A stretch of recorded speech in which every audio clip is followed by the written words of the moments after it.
Welcome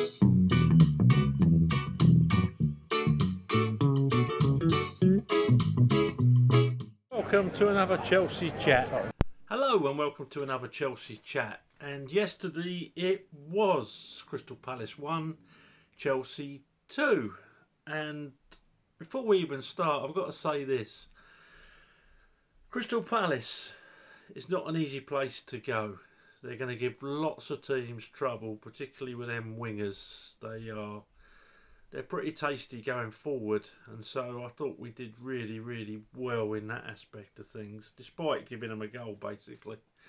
So yeah, that's my opening gambit. Crystal Palace looked on social media, sort of being written off, but no, they're a pretty good side. They're a pretty tasty side. Vieira's done a great job there. So anyway, we started off with Kepa in goal. We played a back four with James on the right hand side and Chilwell on the left, and inside we had Silva and Fofana. In midfield we had Jorginho, Kovacic and Mason Mount, and just in front of them we had Havertz with Alba playing as an out and out centre forward, and Sterling either playing alongside him or just a little bit back from him. And that's how we started. And in that first half, up to the 38th minute, I'll be honest, I just thought to myself, when you get a new manager, there's normally a bounce. I don't know what the reverse of a bounce is, but apart from Havertz looking a bit more lively, I couldn't see an awful lot of difference in that performance than we had under Tuchel. I just shaking my head, and I know I'm going to get hammered for it, and I do rate Jorginho as a good footballer, but you know what? He just slows us down too much. He just slows us down too much. We've all played at the park, haven't we, with a geezer that plays a horrible pass or plays a simple pass and then points. Well, that's what Jorginho does. He'll have a ball on going forward. He'll play it 2 yards sideways. Then he'll point to where it should have gone in the first place. If there was a Ballon d'Or for pointing, Jorginho would absolutely piss it. He really would. Oh, he annoyed me. He annoyed me so much in that first half yesterday. I'm sorry. And of course I'll go to the bridge. I support him. I wouldn't abuse him. I wouldn't boo him like some of them idiots did against when we played against Man United and he came on as a sub. You know, I'm not a cabbage, but he did annoy me. So anyway, Fofana gave him the first goal. Really gave him their goal. Which was a shame because the boy hardly put a foot wrong the rest of the afternoon. But he's young, he's learning, and he had a lapse of concentration. It's as simple as that. Not only did he give the ball away in a dangerous position, but then he got the right side of the forward, but let the forward get a yard in front of him. And it was an easy good ball in, but an easy goal. Fofana should have been there sticking it over the crossbar. So when I do my players' scores, your centre half can't make mistakes like that. Now he's at a new club and everything, and he's a young lad, and I'll give him, I'd give him a little bit of a leash, but can't make mistakes like that. Not two that lead up to a goal. One, giving the ball away, and secondly, not getting in front of the forward and putting that ball over. So Fofana at fault. I'm reading my notes. Mason Mount's header should have scored. Mason Mount yesterday, I've watched the game twice now, and his contribution was actually immense. He's getting slagged off on Twitter. I see a guy last night. Oh, Gallagher's so much better than Mount. Oh my good God. What an absolute cabbage. A, you should be supporting both of them, and B, he was probably one of the geezers that wanted Gallagher sold last week. Gallagher came on. I was so pleased for him. Been at the club since he was, what, 6 or 7. Obviously been trying too hard lately, particularly under Tommy. And he got a 15-minute cameo, scored one of the goals of the season, got us out of a hole, and great. But watch Mason Mount's contribution in that game. They're both totally different players, by the way.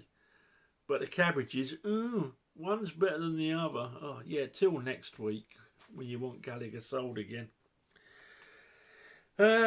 Yes, the Silver incident, the Silver handball.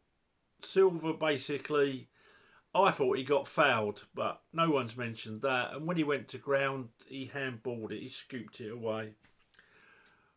We were lucky. We were very, very lucky. And if that had been against us, we'd have been up in arms why the player wasn't sent off. But we got one. We've had so many go against us this season, particularly under Anthony Taylor, that it's nice to get one in our favour. But in my humble opinion, let me know what you think. But in my humble opinion, we really got away with one there. He should have walked. That said, no one's mentioned Edouard. Already booked. And to me, he either shoulders or forearms Kepa at the side of the mush. VAR must be able to see that. You know, they showed it again. I don't know what station you watched it. I'm watching it in German. I had it on silent, but they Edouard, if that had been anywhere else on the pitch, or if he hadn't been booked in the first place, he'd have been gone. So it's all right talking about Silver. That was clear, yeah. But Edouard should have gone. Mount has got to work on his finishing. I love Mason Mount. You know I do. Got to work on his finishing. That free kick that we got for the pass back, you've got to hit the target. I mean, those free kicks, they're a waste of time, really. They're too close to you. The wall's too close to you. But there was a little gap, and you've got to hit that gap. You've got to, from that distance. I mean, look at that goal he got for England in the week. You know, he's got the ability, the boy.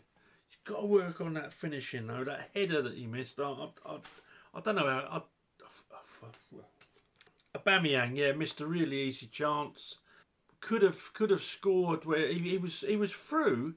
He was through. He had the whole goal to shoot at, and he passed to Sterling, who then got crowded out.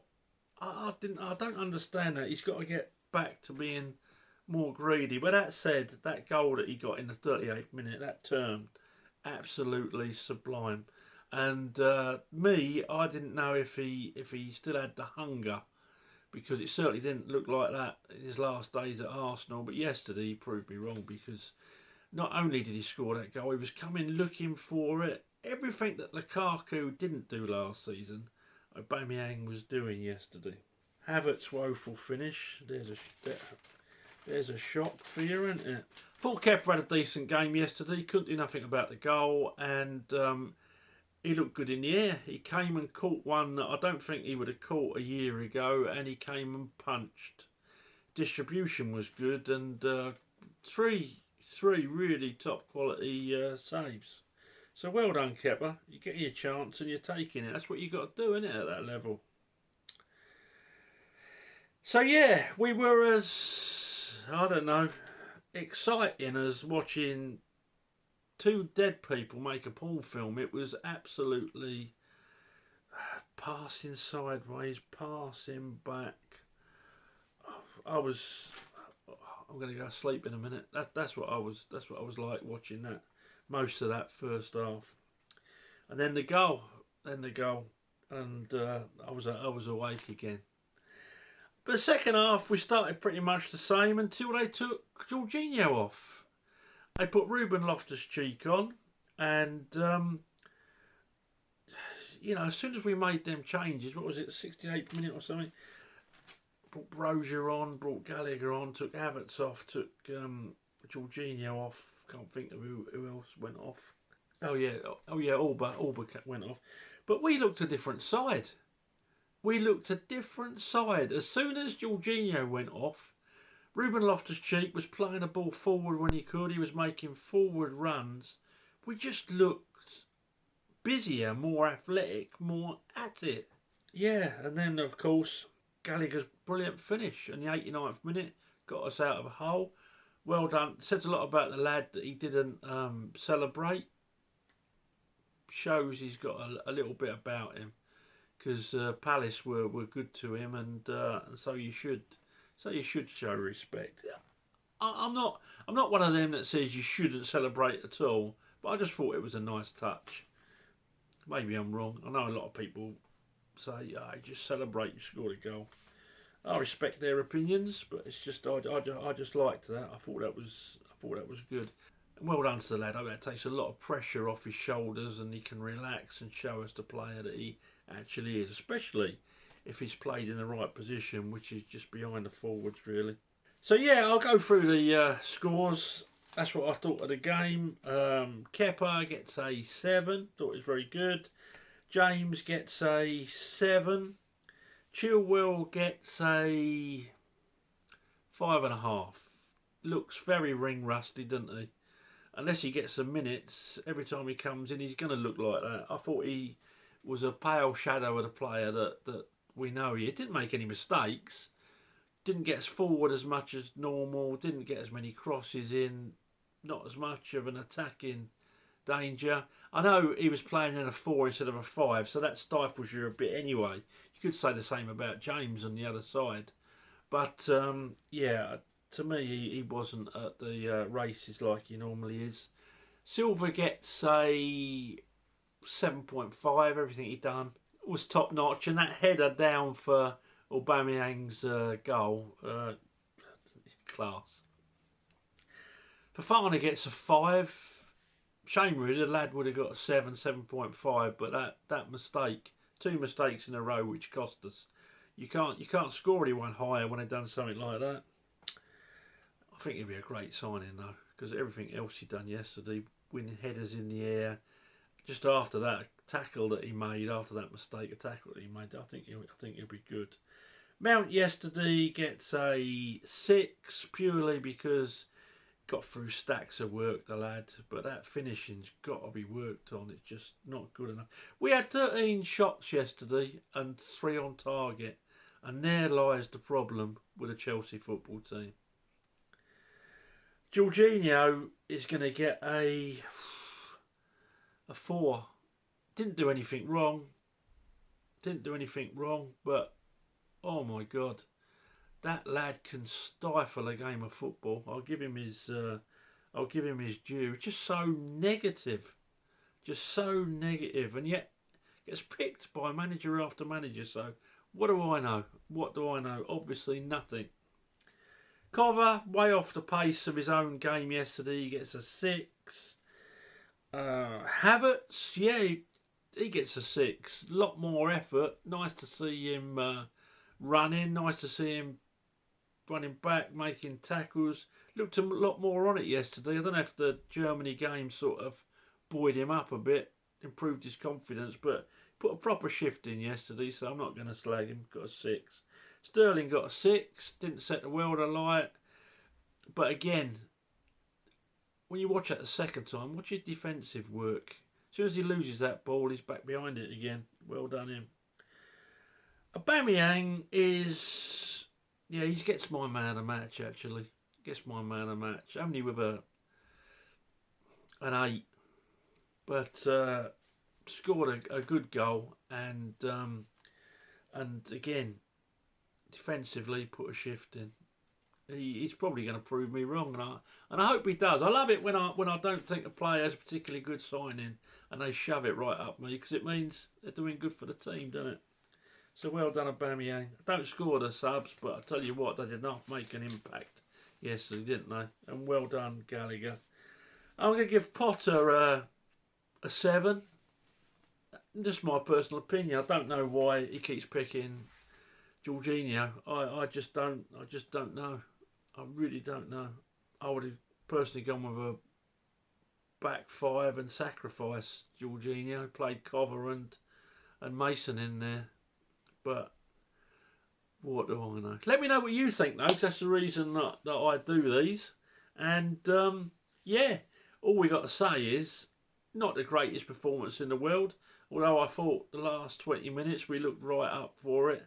And we got 3 points at a really hard ground to get 3 points at. So overall, I'm pleased.